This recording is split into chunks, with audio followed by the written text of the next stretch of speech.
bagi individu maupun masyarakat. Boleh di next.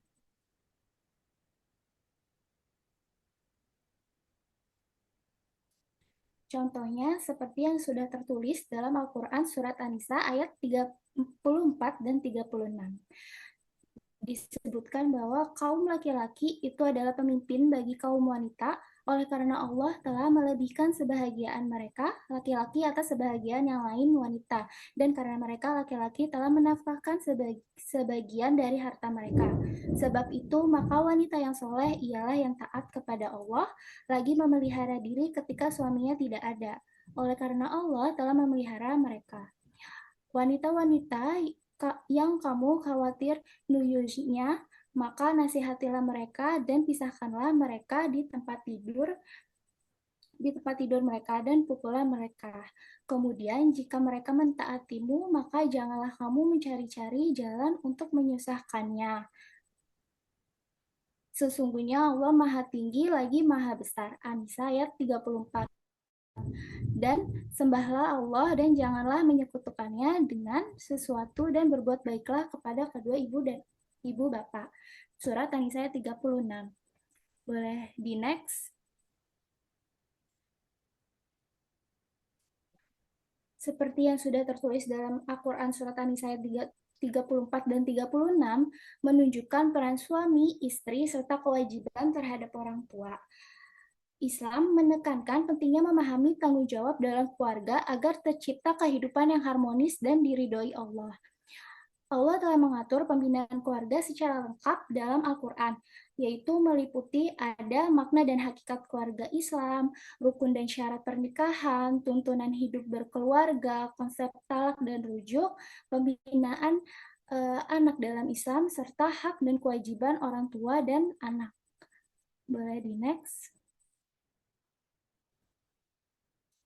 Oke, yang pertama ada makna dan hakikat keluarga Islami. Dalam pandangan Islam, keluarga itu memiliki nilai yang sangat tinggi karena keluarga menjadi fondasi utama dalam membentuk masyarakat yang beriman. Keluarga ini terdiri atas suami, istri, dan anak-anak, yang dimana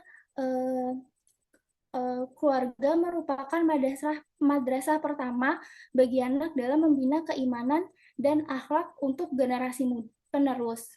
Islam memberikan perhatian besar dengan menetapkan kaidah untuk menjaga keharmonisan dan mencegah keretakan dalam rumah tangga. Lembaga perkawinan seperti contohnya KUA atau catatan KUA itu merupakan sebagai jalan terbentuknya keluarga untuk yang merupakan institusi sosial yang paling kokoh.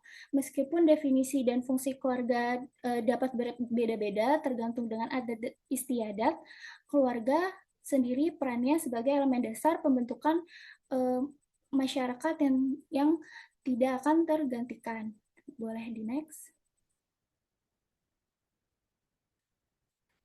Dalam keluarga pasti terdapat perbedaan dan perselisihan dalam keluarga. Nah, perbedaan dan perselisihan itu bukanlah aib atau dosa selama tidak menyangkut masalah akidah gitu.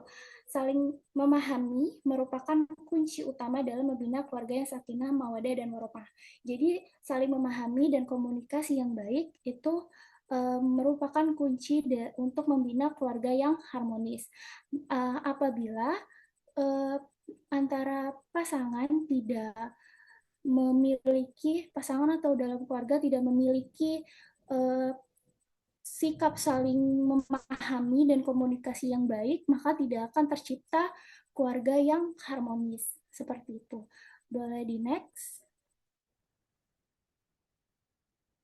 Oke, yang selanjutnya ada rukun dan syarat pernikahan dalam Islam. Boleh di next. Yang pertama ada syarat sah dalam pernikahan. Syarat sah dalam pernikahan itu ada 5, yaitu ada calon suami, calon istri, wali, ijab kabul, dan juga mahar. Boleh di next. Oke, syarat sah yang syarat sah dalam pernikahan yang pertama itu ada calon suami. Bagi seorang calon suami yang akan menikah harus memenuhi syarat-syarat sebagai berikut, yaitu yang pertama bukan mahram dari istri. Maksudnya mahram di sini itu ia tidak memiliki hubungan nasab dengan istri, ke tidak bukan saudara persusuan.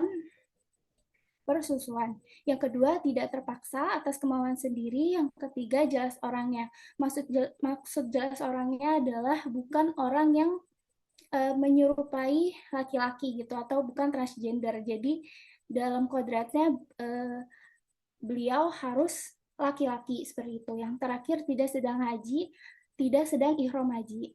Yang kedua, syarat sah dalam pernikahan itu ada calon istri.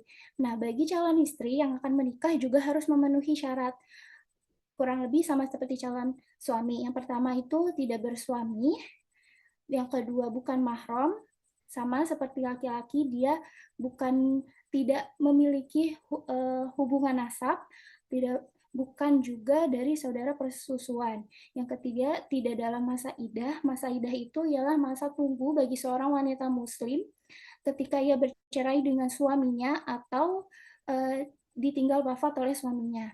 Yang keempat ada merdeka atas kemauan sendiri. Yang kelima itu jelas orangnya, sama seperti yang calon suami tadi tidak menyerupai perempuan gitu, berarti kalau di calon istri artinya dia bukan transgender yang kodratnya harus uh, wanita gitu. Yang terakhir tidak sedang ihram haji. Boleh di next. Yang ketiga, syarat sah dalam pernikahan itu ada wali. Nah, untuk menjadi seorang wali sendiri, itu dalam sebuah pernikahan harus memenuhi syarat. Yang pertama, ia harus laki-laki. Yang kedua, harus dewasa. Yang ketiga, waras akalnya. Yang keempat, tidak dipaksa. Yang kelima, adil dan juga tidak sedang ihram haji. Syarat sah yang keempat dalam pernikahan itu ada ijab kabul. Ijab sendiri adalah sesuatu yang diucapkan oleh wali, sedangkan kabul itu sesuatu yang diucapkan oleh mempelai pria atau wakilnya yang disaksikan oleh dua orang saksi. Boleh di next. Dan yang terakhir, syarat sah dalam pernikahan itu ada mahar. Mahar ialah pemberian dari calon mempelai pria kepada calon mempelai wanita, baik dalam bentuk barang ataupun jasa yang tidak bertentangan dengan hukum Islam. Fuqaha sependapat bahwa mas kawin itu termasuk ke dalam syarat sah nikah dan tidak boleh diadakan persetujuan untuk meniadakannya. Boleh di next. Oke. Kemudian ada rukun dalam sebuah pernikahan. Rukun dalam sebuah pernikahan itu ada 4. Ada mempelai suami, mempelai istri, adanya 2 orang saksi, dan yang terakhir ada sigoh atau ijab dan kobul. Boleh di next. Syarat-syarat yang harus dipenuhi oleh kedua mempelai itu yang pertama ada laki-laki dan perempuan harus melangsungkan pernikahan haruslah sama-sama beragama Islam. Jadi kalau misalnya salah satunya bukan agama Islam maka tidak dianggap sah gitu. Yang kedua, keduanya harus jelas identitasnya dan tidak dibedakan dengan orang lain, baik terkait dengan nama, keberadaan, jenis kelamin, dan hal lainnya yang berkenaan dengan dirinya. Yang ketiga, kedua belah pihak telah setuju untuk menikah dan juga setuju dengan pihak yang mengawininya. Yang keempat, adanya wali dari pihak calon pengantin wanita. Boleh di next. Syarat-syarat yang ada juga syarat-syarat yang harus dipenuhi oleh seseorang yang menjadi wali, itu ya harus orang yang merdeka, bukan budak, harus laki-laki, seorang wali itu haruslah laki-laki, bukan perempuan. Yang ketiga itu haruslah laki-laki dewasa dan berakal sehat. Yang keempat, tidak sedang melakukan ihram untuk haji ataupun umroh, tidak dalam keadaan pengampun, mahjur alaih, wali harus adil dan berpikiran baik. Boleh di next. Ada juga syarat-syarat yang harus dipenuhi oleh seseorang yang menjadi saksi. Satu, saksi itu harus berjumlah minimal 2 orang. Yang kedua saksi itu harus merdeka, bukan budak. Yang ketiga, saksi bersifat adil dalam arti tidak boleh melakukan dosa besar atau tidak selalu melakukan dosa kecil dan tetap menjaga muruahnya. Yang keempat, saksi harus beragama Islam. Yang kelima, saksi harus bisa mendengar dan melihat. Yang keenam, kedua saksi ialah harus laki-laki. Boleh di next. Yang selanjutnya ada tuntunan pembinaan keluarga Islami. Boleh di next. Keluarga merupakan unit terkecil masyarakat yang berperan penting dalam meningkatkan kesejahteraan dan mengurangi masalah sosial. Pembinaan keluarga ini dalam nilai-nilai Islam itu keluarga menjadi tanggung jawab bersama, terutama orang tua sebagai pendidik utama atau madrasah bagi anak. Nah, di tengah meningkatnya peran wanita di luar rumah, peran ayah juga penting dalam pendidikan dan pengasuhan anak eh, dalam pengasuhan anak. Boleh di next.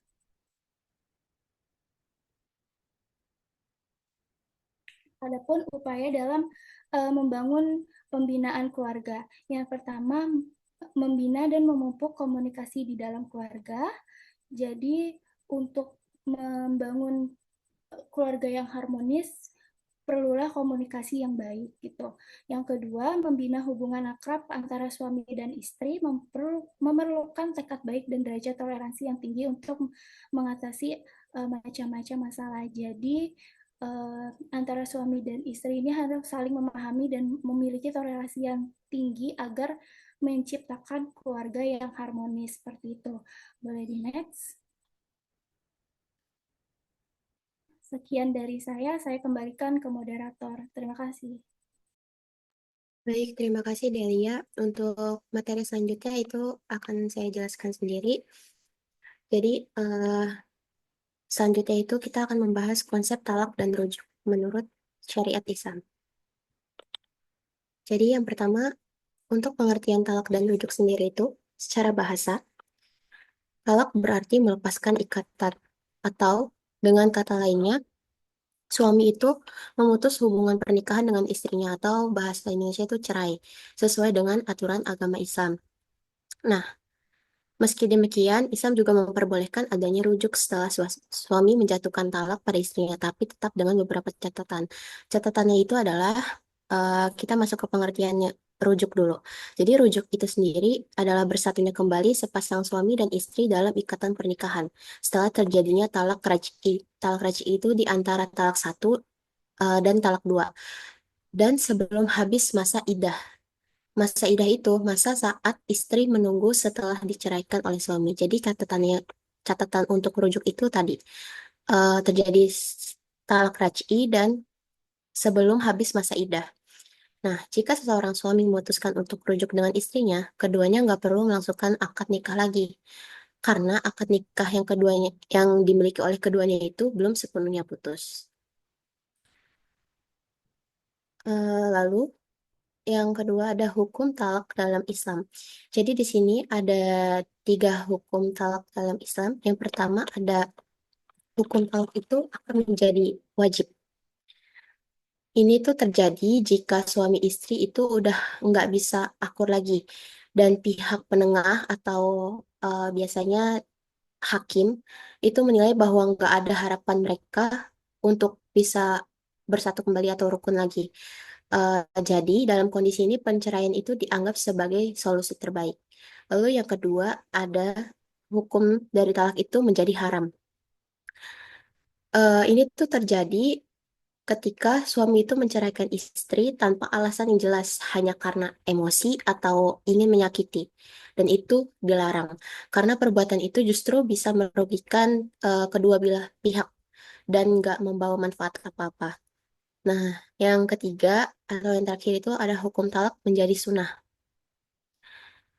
Hukum talak menjadi sunnah itu ketika si istri ini sering melanggar aturan agama dan nggak mau berubah gitu, kayak nggak mau tobat.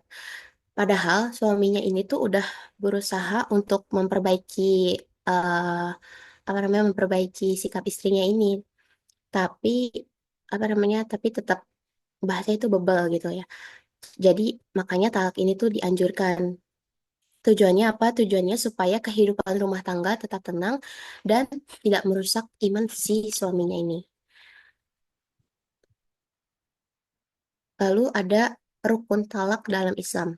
Jadi yang pertama rukun talak eh, POV dari suaminya. Nah, eh, talak talak itu sah kalau misalnya suaminya sudah balik, berakal, dan mengucapkannya atas kehendaknya sendiri, bukan karena paksaan. eh Bukan ada paksaan dari pihak manapun. Mayoritas ulama itu sepakat kalau suami dipaksa atau sedang terganggu jiwanya, talaknya itu menjadi tidak sah. Namun, ada juga yang berpendapat seperti dari Imam Hanafi yang bilang kalau talak karena paksaan itu tetap sah. Untuk kasus suami sedang mabuk, marah, dan tidak sadar, ulama berbeda pendapat. Ada yang bilang sah, ada juga yang bilang tidak. Terus yang kedua ada rukun dengan POV si istri. eh Talak sah itu jika dijatuhkan kepada istri yang memang masih berada dalam ikatan pernikahan yang sah dan masih dalam masa iddah, terutama untuk talak raj'i. Talak tidak sah kalau dijatuhkan setelah talak bain sugro sebelumnya. Nah, nanti akan dijelaskan apa itu talak-talak yang tadi disebutkan. Lalu yang ketiga ada qasdu atau disengaja.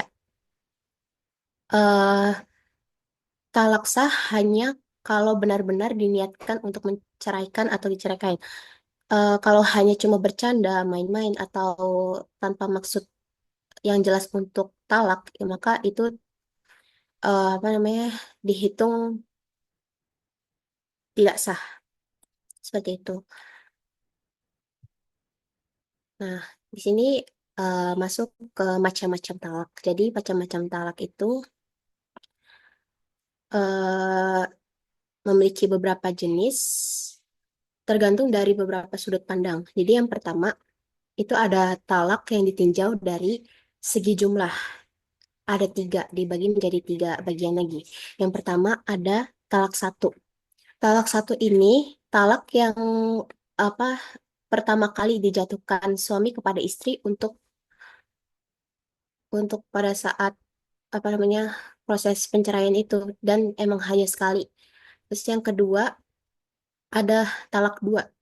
Talak dua ini adalah talak yang dijatuhkan dua kali. Bisa dijatuhkan satu per satu dari talak yang pertama tadi atau langsung dua sekaligus. Nah, yang terakhir ada talak yang ketiga. Eh, Talak ketiga ini talak yang dijatuhkan tiga kali baik secara bertahap maupun langsung sekaligus. Jika sudah jatuh talak ketiga ini, maka suami rujuk ke tidak bisa rujuk sama istrinya ini kecuali si istri ini menikah dengan laki-laki lain terlebih dahulu dan bercerai dari laki-laki itu baru bisa. Nah, yang kedua, ada talak ditinjau dari segi boleh tidaknya bekas suami untuk rujuk kembali. Nah, ini ada namanya yang pertama talak raj'i tadi yang sudah dibahas sebelumnya. Jadi talak raj'i ini talak yang masih bisa rujuk selama istri dalam kondisi masih masa idah, masa tunggu setelah talak. Nah, yang kedua ada talak bain sugro. Talak bain sugro ini adalah talak yang tidak bisa rujuk kecuali dengan akad nikah baru. Biasanya terjadi jika masa idah sudah habis atau talaknya itu sebelum suami mencampuri si istri. Nah, talak yang terakhir itu ada talak bain kubro. Ini tuh talak ketiga, samanya kayak talak ketiga. Jadi suami itu tidak bisa rujuk lagi kecuali si istri ini menikah dengan pria lain lalu bercerai dari si pria itu. Terus ada talak ditinjau dari segi keadaan istri. Yang pertama talak sani. Talak sani ini talak yang dijatuhkan saat si istri dalam keadaan suci belum dicampuri atau sedang hamil dengan kehamilan yang jelas. Yang kedua ada talak bid'i. Bid'i, talak ini itu dijatuhkan saat istri sedang haid atau saat suci, tetapi sudah dicampuri. Eh, Talak jenis ini itu tidak dianjurkan karena melanggar ketentuan syariat. Nah, materi selanjutnya ini masuk ke syarat rujuk yang perlu dipenuhi agar menjadi syah di mata agama. Yang pertama itu eh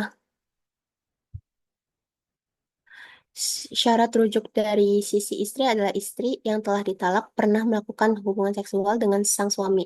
Jika suami menolak istri yang belum pernah melakukan hubungan seksual bersama, ia tidak berhak mengajak rujukan.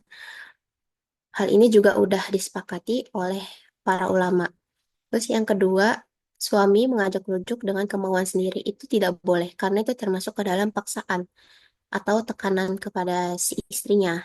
Dan ya sekali lagi suami itu harus sudah dewasa serta berpikir sehat. Nah, yang ketiga, talaknya itu bukan talak tiga, melainkan talak rej'i di antara talak satu dan talak dua. Kalau sudah jatuh ke talak tiga, balik lagi tadi, rujuk itu tidak bisa dilakukan kecuali si istri menikah dengan pria lain terlebih dahulu dan bercerai lagi dengan pria itu. Nah, yang keempat ada rujuk dilakukan saat masih dalam masa iddah. Kalau masa iddah sudah habis, rujuk tidak bisa dilakukan kecuali dengan akad nikah baru. Jadi, melakukan ijab kabul lagi. Yang kelima, suami itu menyatakan niat rujuk dengan jelas, baik secara langsung atau dengan kata-kata yang menunjukkan maksud rujuk. Yang keenam, disaksikan oleh saksi. Disaksikan oleh saksi ini disarankan ada dua saksi yang menyaksikan rujuk, meskipun memang tidak wajib menurut semua ulama. Jadi cuma beberapa ulama aja. Nah, untuk materi selanjutnya itu kita masuk ke hakikat pembinaan anak dalam Islam. Dalam Islam, membina atau mendidik anak adalah tanggung jawab penting bagi orang tua. Orang tua adalah guru pertama bagi anak-anaknya. Apa yang dilakukan orang tua biasanya itu akan ditiru oleh anak. Seperti pepatah yang mengatakan buah jatuh tak jauh dari pohonnya. Nah, maka dari itu, pembinaan terhadap anak ini harus sejalan dengan fitrah atau naluri dasarnya, yaitu tauhid. Tauhid itu keyakinan bahwa Allah adalah satu-satunya Tuhan. Nah, penting penting juga nih untuk diingat bahwa pembinaan anak itu bukan hanya tanggung jawab orang tua di rumah, tetapi juga dipengaruhi oleh lingkungan di sekitarnya, misalnya seperti sekolah, teman sebaya, lingkungan masyarakat, ataupun organisasi, atau bahkan tempat anak berkegiatan. Semua itu ikut berperan dalam pembentukan karakter dan akhlak si anak. Nah, di sini ada hadis pembinaan anak dari Abu Hurairah radhiyallahu anhu berkata, Rasulullah Shallallahu alaihi wasallam bersabda, "Setiap kamu adalah pemimpin, kamu semua ditanya tentang kepemimpinannya. Seorang iman adalah pemimpin, ia akan diminta pertanggungjawaban tentang kepemimpinannya. Seorang suami adalah pemimpin dalam rumah suaminya. Ia akan diminta pertanggungjawaban tentang kepemimpinannya itu. Seorang pembantu pemimpin terhadap harta tuannya, ia akan diminta pertanggungjawaban terhadap kepemimpinannya.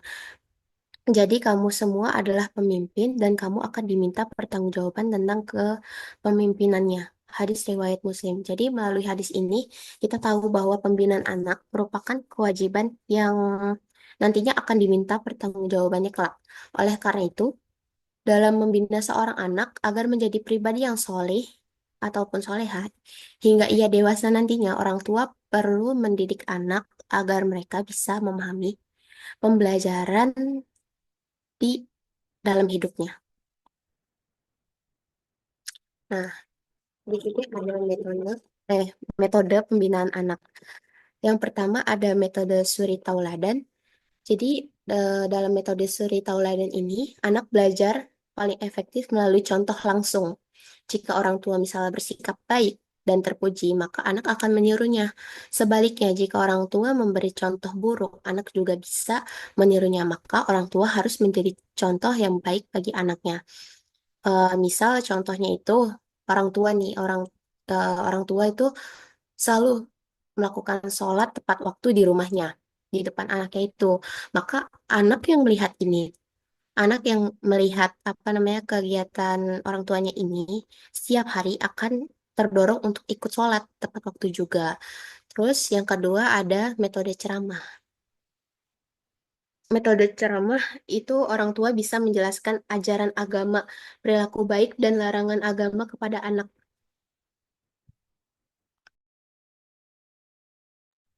Ini membantu anak memahami apa yang boleh dan tidak boleh dilakukan tanpa perlu menggunakan hukuman. Contohnya itu misalnya ketika anak marah dan memukul temannya, orang tua menjelaskan dengan sadar bahwa dalam Islam itu bahwa Islam mengajarkan kita untuk sabar dan tidak menyakiti orang lain serta memberitahu akibat buruk dari memukul. Nah, terus yang ketiga ada metode pembiasaan. Metode ini itu melatih anak dengan kebiasaan yang baik, seperti pergi ke masjid dan membaca Al-Quran. Ketika anak sedang melihat orang tuanya melakukan hal baik, ia akan terbiasa mengikuti kegiatan tersebut. Lalu yang keempat, metode kisah-kisah atau metode kisah. Eh, Misalnya ada cerita dalam Al-Quran, misalnya seperti kisah Nabi Ismail atau Nabi Nuh, bisa digunakan sebagai pelajaran kepada si anak. Jadi orang tua bisa menceritakan cerita tersebut kepada anaknya. Jadi dari cerita ini dapat mengajari anak bahwa ada nilai-nilai ketaatan, terus larangan dan akibat dari perbuatan buruk, buruk yang dapat membuat anak lebih paham dan meneladani perilaku dari para nabi. Yang terakhir ada metode diskusi. Orang tua itu dapat berdiskusi dengan anak untuk memperkuat pemahaman mereka, mengajarkan sikap terbuka, mendengarkan pendapat orang lain, dan melatih cara berpikir kritis. Contohnya itu, eh, misalnya anak bingung memilih teman yang baik di sekolah. Orang tua bisa mengajaknya berdiskusi, menanyakan pendapat anak, lalu bersama-sama membahas ciri-ciri teman yang baik menurut ajaran Islam, kayak gitu. Oke, eh, untuk materi selanjutnya akan dijelaskan oleh rekan saya, yaitu Cindy Aulia Hadi. Kepada Cindy, dipersilakan. Baik, terima kasih Rifda. Selanjutnya saya akan menjelaskan materi hak dan kewajiban orang tua terhadap anak dalam Islam. Di sini ada yang pertama, orang tua tuh memiliki hak dan kewajiban. Yang pertama itu ada memberi nama yang baik untuk anaknya. Kewajiban bagi seorang ayah memilih nama terbaik bagi anaknya, baik dari sisi lafaz dan maknanya sesuai dengan syari dan lisan Arab. Kadangkala pemberian nama kepada seorang anak baik adab dan diterima oleh telinga atau pendengaran, akan tetapi nama tersebut tidak sesuai dengan syariat. Terus yang kedua, orang tua tuh wajib mendidik anak dengan pendidikan terbaik. Orang tua tuh wajib memberikan pendidikan di rumah, pendidikan di sekolah, atau pendidikan di pesantren, bahkan sampai anak melanjutkan ke perguruan tinggi, merupakan hak anak untuk anak yang patut diterima dengan sebaiknya. Pendidikan buat anak yang paling vital di rumah yaitu mengajarkan dan membiasakan sholat kepada anak-anak.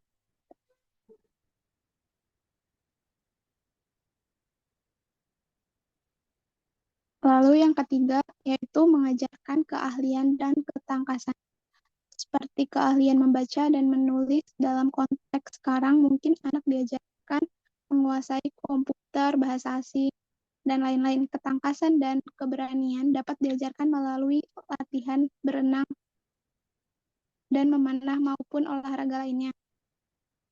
Lalu yang keempat yaitu menempatkan di tempat tinggal yang baik dan memberi rezeki dari yang baik. Anak yang tinggal di tempat tinggal dan lingkungan yang baik niscaya akan menjadi anak-anak yang baik. Juga anak yang makan dan minum yang diberikan orang tuanya dari rezeki yang halal dan baik, niscaya akan menjadi anak yang baik pula. Boleh di next.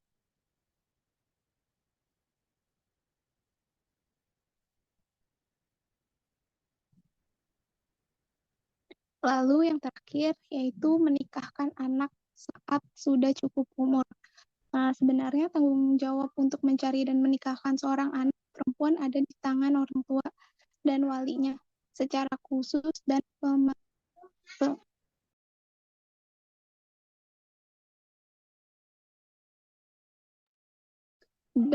pemerintahan secara umum.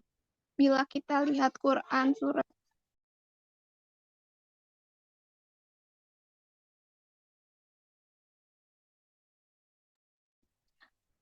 bila kita lihat di Quran surat An-Nur ayat 32, dan kawinkanlah orang-orang yang sendiri di antara kamu. Artinya hendaklah laki-laki yang belum kawin atau wanita-wanita yang tidak bersuami dibantu agar mereka dapat menikah.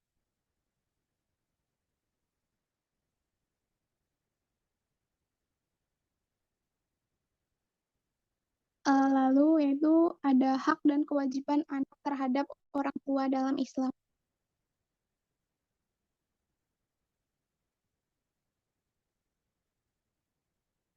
Yang pertama yaitu taat kepada orang tua. Anak wajib menaati orang tua karena dalam banyak hal orang tua yang hidup lebih lama telah memiliki lebih banyak pula pengalaman hidup yang memperkaya kearifan serta kebijakan mereka. Tentu saja anak wajib menaati kedua orang tuanya dalam kebaikan dan bukan dalam keburukan atau dalam perkara yang mendurhakai Allah. Lalu yang kedua yaitu menghormati dan berbuat baik terhadap orang tua. Berbuat baik terhadap orang tua itu mencakup banyak hal seperti memberi nafkah jika mampu, merawat jika sakit atau renta, mendoakan orang tua, tidak menyebabkan kesedihan atau kemarahan orang tua, tidak menyebut nama panggilan, tidak duduk di depan mereka tanpa izin, tidak mendahului bicara atau perbuatan, tidak menolak permintaan maaf, tidak meninggalkan mereka tanpa izin, dan lain-lain.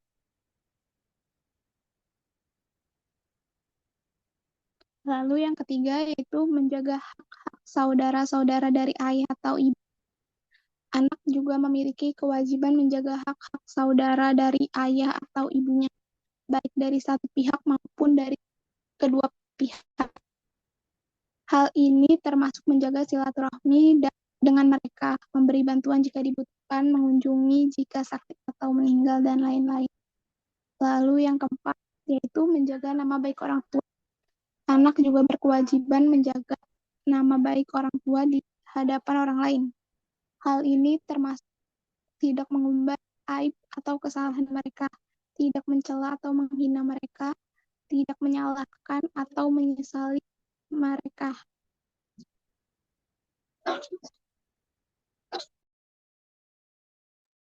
Lalu boleh sebelumnya.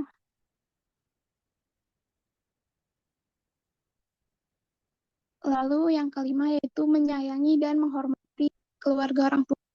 Anak juga berkewajiban menyayangi dan menghormati keluarga orang tua, seperti kakek, nenek, paman, bibi, sepupu. Hal ini termasuk menjenguk jika sakit atau meninggal dunia, memberi salam jika bertemu, memberi hadiah jika ada kesempatan, dan lain-lain. Lalu yang terakhir yaitu menaati wasiat-wasiat orang tua. Anak juga berkewajiban menaati wasiat-wasiat orang tua yang sesuai dengan syariat Islam. Hal ini termasuk melaksanakan amanah-amanah kedua orang tua, seperti membayar hutang-hutang mereka jika ada, menyelesaikan urusan-urusan mereka jika belum selesai, dan lain-lain.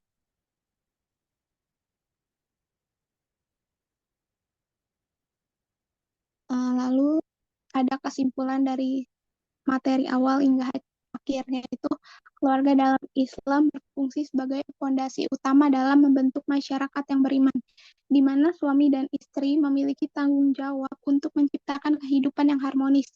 Pernikahan memiliki rukun dan syarat yang harus dipenuhi, sementara talak dan rujuk diatur dengan ketentuan tertentu. Pembinaan anak adalah tanggung jawab orang tua yang mencakup pendidikan agama dan moral menggunakan berbagai metode seperti suri, tauladan, dan diskusi. Secara keseluruhan, pembinaan keluarga dalam Islam melibatkan tanggung jawab bersama untuk menciptakan lingkungan yang mendukung pertumbuhan spiritual dan moral. Sekian materi yang saya paparkan. Selanjutnya, saya kembalikan kepada moderator. Ya. Dibuka pertanyaan, ya silakan Oke, bisa baik. langsung raise hand ya. Ya, jika ada yang ingin bertanya, boleh raise hand atau bahkan tulis di kolom chat ya, teman-teman. Ya, ada yang mau bertanya tapi sambil menunggu yang bertanya, izin saya menyampaikan sedikit materi dari eh, tentang konsep keluarga dan pembinaan anak ya. Jadi mungkin kalian sudah sangat familiar dengan hadis an-nikah as-sunnah ya. Nikah itu adalah sunnah.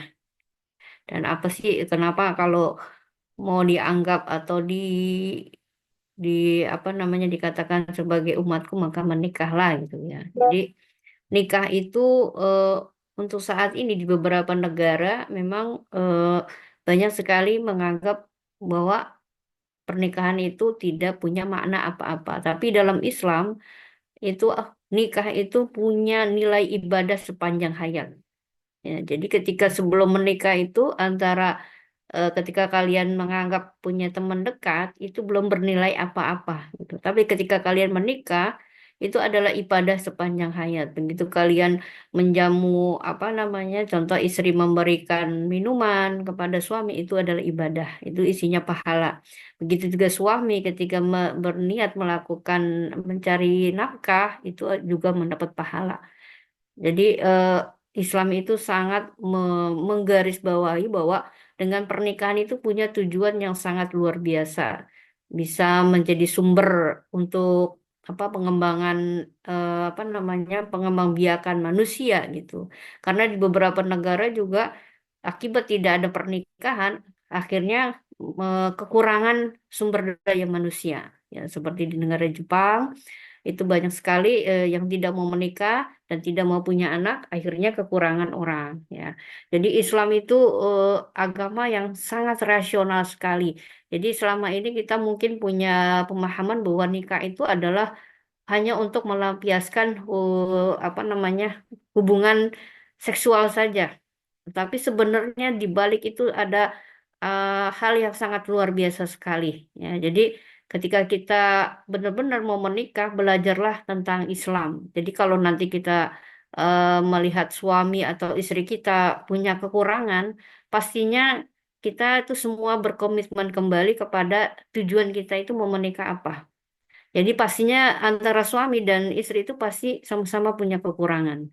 Tapi kita ketika kita menyadari kekurangan itu adalah untuk ibadah, insya Allah menjadi rumah tangga yang sakinah, mawaddah, warahmah. Ya. Terus kemudian ada perbuatan yang dibolehkan tapi dibenci. Ya. Abgadul halal indallah at-tolak. Jadi dibolehkan, tapi kenapa dibenci? Ya mungkin kalian bisa melihat dampak banyak sekali anak-anak yang mengalami broken home. Salah satu akibatnya adalah karena perceraian. Sering kita melihat masing-masing orang tua itu punya ego masing-masing dan kadang yang menjadi faktor terdampaknya adalah anak. Itulah makanya dibolehkan tapi dilarang ya karena punya efek yang sangat luar biasa. Tadi dijelaskan tolak itu terbagi secara garis besar ada bain kubro, ada bain sugro. Nah, kemudian disilahkan ada tiga, tolak satu, tolak dua, tolak tiga. Nah, ini gimana maksudnya? Ya, ada yang mengatakan tolak tiga itu secara ucapan. Ya, ini lebih saklek lagi. Saya talak, saya talak, saya talak gitu. Nah, kemudian mengatakan itu sudah talak tiga, tapi ada aturannya. Itu terjadi ketika dalam kondisi apa? Ketika dia dalam kondisi emosional itu tidak dianggap. Sedang marah-marah, sedang mabuk, itu tidak dianggap ucapan talaknya. Tapi harus ke dalam kondisi sadar ya itu baru dianggap nolak. Kemudian diucapkan 3 kali. Ada yang mengatakan bahwasanya yang disebut talak 3 itu bukan hanya sekedar ucapan, tapi kapan terjadinya. Ketika suami istri bertengkar, kemudian mengatakan tolak, lalu lalu terjadilah eh, perceraian, terus kemudian dia kembali lagi sebelum masa iddahnya. Kemudian terjadi lagi, nah itu ada yang mengatakan tolak 3 itu kalau sudah 3 kali terjadi. Ya. Tapi ada juga yang mengatakan tolak 3 itu kalau memang diucapkan 3 kali. Nah, ini berbeda pendapat. Ya. Tapi banyak ulama mengatakan kita melihat maqasidus syariahnya. Kalau seandainya 3 kali langsung dibilang tolak 3, sebenarnya masih ada rasa cinta, masih ada rasa sayang. Kalau seandainya terjadi langsung 3 kali dibilang tolak 3, ini rasanya menurut para sebagian mazhab para ulama itu mengatakan bukan seperti itu. Khawatirnya kan masih ada rasa cinta, masih punya kasih sayang dengan anaknya gitu. Karena kalau sudah tolak 3, itu biasanya tidak bisa mengatakan tidak boleh menikah kembali kecuali dengan pasangan yang berbeda. Nah, maka karena itu tolak 3 itu biasanya baru dikatakan tolak 3 kalau memang sudah 3 kali terjadi eh, perceraian gitu. Tapi ada juga yang mengatakan ya tolak 3 kalau sudah 3 kali mengatakan.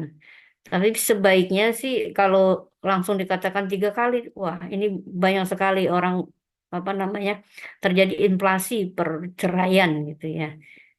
Oleh karena itu nanti kalian ini ketika mau menikah pasrahkanlah segala sesuatunya kepada Allah Subhanahu wa taala, kepada nilai-nilai Islam supaya ketika terjadi sebuah konflik, merasa tidak ada kenyamanan itu pasti akan terjadi ya. Ujian pertama di rumah tangga itu pasti akan terjadi.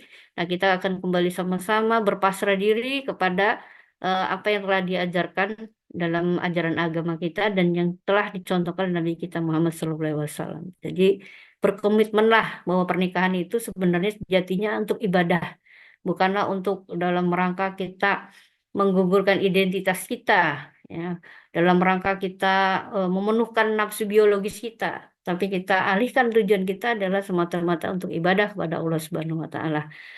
Kemudian juga tadi dibahas tentang bagaimana kita itu dalam rumah tangga mendidik anak, ya, punya hak dan kewajiban orang tua kepada anak, hak anak kepada orang tua. Nah, ini selama ini kita mendengar bahwa mendidik anak itu adalah kewajiban ibu, ya, al-madrasah ula adalah ummi, ibu. Tapi sebenarnya orang tua laki-laki juga punya hak dan kewajiban yang sama dalam mendidik anak. Ya, ini bisa dilihat dari cerita-cerita di surat Luqman, ya, di mana eh, di situ digambarkan bahwasanya parenting dari pihak ayah juga ini penting. Ya, karena selama ini banyak istilah ada ayah pasif, ada apa namanya yatim pasif. Ya, yatim pasif ini adalah bukan yatim karena syar'i. Ya, syar'i itu karena perceraian atau karena memang meninggal. Tapi ada orang punya ayah tapi ternyata tidak pernah mendapat hak dari ayahnya. Maka ada istilah namanya yatim pasif gitu. Nah, ini banyak terjadi di era saat ini di mana laki-laki itu merasa hak mendidik anak itu adalah kewajiban apa namanya kewajiban mendidik anak itu hanya dari ibu. Padahal sebenarnya kalau kita melihat kisah Luqman, orang tua laki-laki juga punya kewajiban untuk mendidik anak. Ya, bukan hanya mencari nafkah, tapi juga punya untuk kewajiban menyayangi, melindungi, membimbing anak. Ya, jadi bukan hanya mencari nafkah. Inilah yang harus diperhatikan bahwasanya mendidik anak, membimbing anak, baik laki-laki maupun perempuan, ayah dan ibu punya porsi yang sama. Ya, itu bisa dilihat dari kisah-kisah Luqman, kemudian juga ibu juga punya potensi yang luar biasa sebagai landasan rumah tangga juga punya kewajiban yang sama, tapi untuk membangun rumah tangga yang sakinah, mawaddah warahmah, juga untuk membimbing anak, kedua-duanya punya tanggung jawab yang sama. Ya, jadi seperti itu Islam sangat luar biasa sekali dalam apa namanya membingkai sebuah konsep yang namanya pernikahan. Ya, ini bisa kemana-mana lahirnya bisa ke masalah SDM, bisa masalah tumbuh kembang manusia itu bisa bersumber dari adanya pernikahan. Ya, ada pertanyaan? Ini ternyata nggak tertarik menikah dini, makanya nggak ada pertanyaan. Ya, oh ada ternyata ya Muhammad Nur Hidayat, silakan. Izin bertanya teman-teman dan mohon maaf tidak bisa menyalakan kamera Ibu Iya nggak karena apa. di sini lagi kondisinya sedang Hujan eh, ya. sinyalnya kemana-mana apa kemana-mana maksudnya kayak tidak baik jadi Ya. tidak bisa dinyalakan. Mungkin pertanyaannya gini tadi kan Ibu udah menjelaskan kalau nikah itu berarti apa ya kematangan harus dalam kondisi yang pas gitu ya Bu ya. Dan Hmm, sementara beberapa kondisi berarti kan pas itu dalam hal dia udah mapan terhadap ekonominya dan dia sudah bisa mengendalikan dirinya gitu ya. Nah, kira-kira menurut Ibu nih kan ada ya orang yang udah mapan terus dia masih belum siap nikah ataupun sebaliknya orang yang eh, udah siap nikah tapi dia belum mapan. Kira-kira menurut Ibu idealnya sebagai laki-laki atau sebagai perempuan atau nantinya pasangan yang ideal untuk bisa nih kira-kira pasangan ini untuk dinikahkan itu kira-kira gimana Bu? Atau idealnya sebagai apakah ada iya, patokan gitu? iya, Itulah. iya. Iya, idealisme dalam pernikahan sepertinya menurut saya itu idealisme itu tidak ada gitu, tidak ada. Karena kalau kita punya patokan kita harus mapan, udah punya rumah, gitu katakanlah, udah punya gaji yang sekian, tapi ternyata ketika kita sudah mapan kemudian kita menikah, ternyata ujiannya bukan dari sisi itu. Ya, ujiannya dari sisi yang lain. Jadi sebenarnya idealis yang pertama adalah menurut saya adalah kemantapan hati, ya, komitmen kita dalam berumah tangga. Ketika kita sudah berkomitmen, baik laki-laki maupun perempuan, pasangan kita sudah komitmen untuk menikah, dan kita ketika menikah itu apa namanya belum bekerja, tapi memang punya keinginan, ya, keinginan untuk membina rumah tangga. Nah, kita kemudian setelah menikah kita berusaha untuk menafkahi keluarga kita. Nah, yang laki-laki walaupun dia awalnya belum mendapat kerja karena kita betul-betul sungguh-sungguh, ya insya Allah akan mendapat pekerjaan. Jadi yang idealisme pertama adalah kemapanan itu menurut saya adalah bisa jadi level yang keberapa gitu ya. Yang pertamanya adalah kita harus punya niat kesungguhan, kesungguhan untuk membina rumah tangga. Itu yang pertama. Yang kedua adalah kita harus sudah punya ya pekerjaan ya. Tapi kalau memang kita ternyata sudah kepingin menikah dan pasangan kita juga sudah kepingin menikah, intinya adalah kita di situ sudah mau berusaha nantinya untuk mencari pekerjaan. Jadi komitmen untuk mendapat pekerjaan. Jadi yang pertama adalah menurut saya adalah kekuatan hati. Yang kedua adalah kesungguhan untuk menafkahi keluarga dan bagi yang perempuan adalah membantu untuk sama-sama membina rumah tangga. Itu yang pertama adalah komitmen hati. Kalaupun ada yang idealnya ya bagusnya ya sudah mapan gitu kan, usianya sudah matang. Tapi kenyataannya kalau kita menunggu itu ternyata sangat sulit sekali di era sekarang ini mendapat pekerjaan. Sementara kita sudah ingin menikah gitu kan. Daripada terjadi zina, yang penting adalah dikuatkan hati kita. Dikuatkan hati kita untuk menjalankan pernikahan dan kita juga punya kemauan yang keras untuk berusaha menafkahi keluarga yang perempuan juga membantu suami untuk sama-sama membina rumah tangga yang sakinah mawaddah warahmah. Jadi menurut saya sih itu seperti itu. Ya, gimana Baik, Muhammad Nur baik. Hidayat? Sudah Eh, kepingin Waduh, ya. enggak Bu. Soalnya soalnya di beberapa kondisi, saya kan di lingkungan gitu ya, makanya saya tanya kira-kira soalnya ada nih yang saling bertolak belakang, ada yang udah siap nikah tapi dia belum mempunyai kematangan karena kan itu berdampak juga ya nanti sejalannya dia saat sudah menikah kalau dia belum punya pekerjaan yang mapan belum punya penghasilan yang cukup nanti bagaimana dia menghidupi dalam kehidupannya Hmm. sehari-hari gitu soalnya di lingkungan seperti itu dan kalau dia kebalikannya ada yang udah cukup banget nih eh tapi dia belum siap buat menikah nah makanya saya tanya kira-kira idealnya seperti menurut ibu kayak gimana gitu sih Bu. Iya.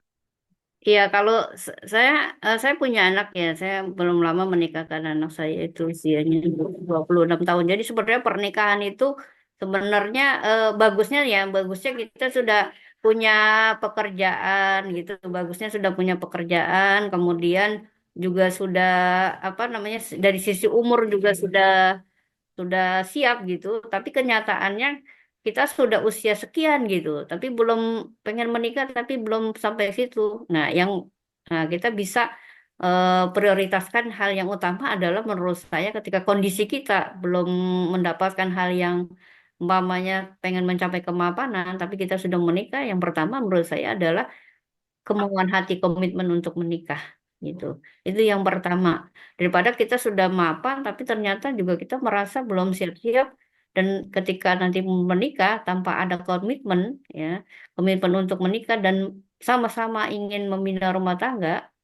Nah, itu menurut saya akan fatal juga gitu. Walaupun sudah mapan, sudah punya rumah gitu kan, sudah usianya, tapi sejak ada komitmen dari kedua belah pihak untuk sama-sama membina rumah tangga, itu pasti kita akan tergerus juga gitu. Nah, jadi kalau kondisinya kalau sekarang eh, apa namanya usia kita ini belum ada keinginan belum ini ya bagusnya ya kita idealnya ya apa namanya anak-anak muda sekarang ini generasi gadget ini biasanya sudah punya rumah dulu gitu kan gaya-gaya sekarang ini ya, itu nggak apa-apa juga tapi kalau kondisinya kita sudah usia sekian yang paling utama menurut saya adalah ya kita komitmen untuk betul-betul ingin berumah tangga atas dasar mencari ibadah pada Allah Subhanahu Wa Taala insya Allah sih jalannya pasti ada gitu kayak gitu ya Oke, oke, Bu. Jelas, jelas, jelas. Sangat jelas. Terima kasih buat jawabannya. ya ada lagi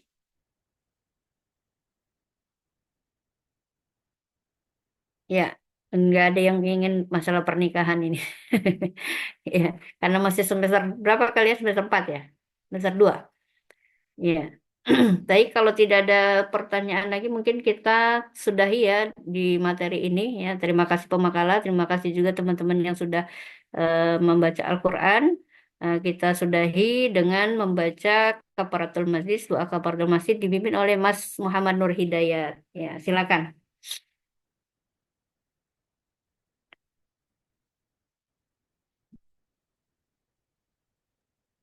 Silakan.